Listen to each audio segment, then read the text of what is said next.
خب دوستان عزیز، من یه بار دیگه طریقه ساخت خمیر ویترایی رو بهتون آموزش میدم. یه علک میخواد، یه قابلمه و دوده.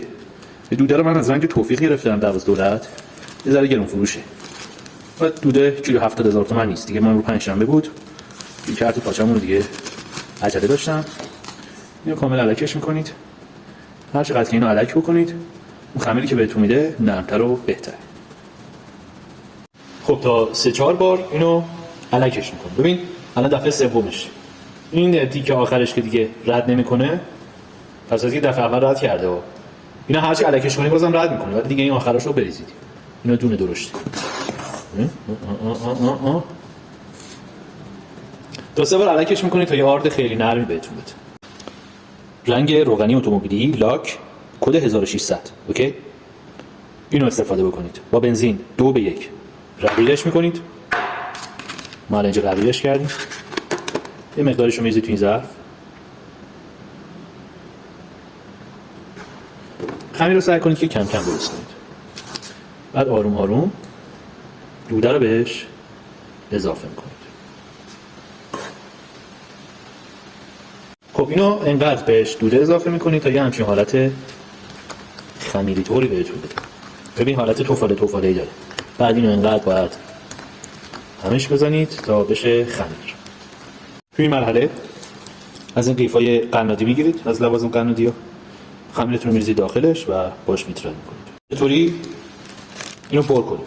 این قیف رو باز میکنید. یه لیوانی چیز مخروط شکل میذارید اینجا. میذارید سرش با خوشو خمیر رو میذارید داخلش. بعدم بلند من یه دستم. خب همونطور که میبینید این الان خمیر ما سفته. باید مقدار روغنمون بیشتر باشه همون. ولی خب من کلا برای کاری که میخوام یه ذره ضخیم باشه چون دستم خیلی روون نیست. کلا خمیر رو من غلیظ‌تر ساختم. ولی اگه بخواید سرعتتون بیشتر باشه باید بیشتر آردتون رو علک بکنید و مقدار بیشتری هم اون ماده اصلیتون باشه. خب ببینید الان ما روغنش رو بیشتر کردیم. چقدر نرمتر.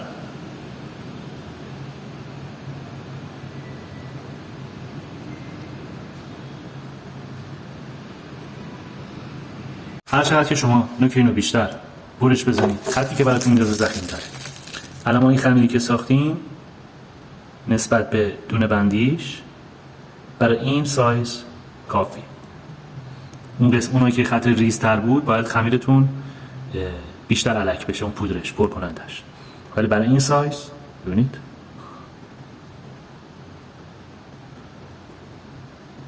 اینا به مرور چند بار که بسازید قلقش دستتون میاد.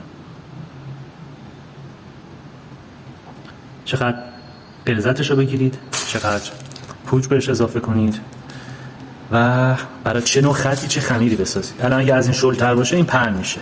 اونم بازی برای بعضی کار جالبه. من نمیخوام پهن بشه، واسه هم یه ذره خمیرمو غلیظ گرفتم.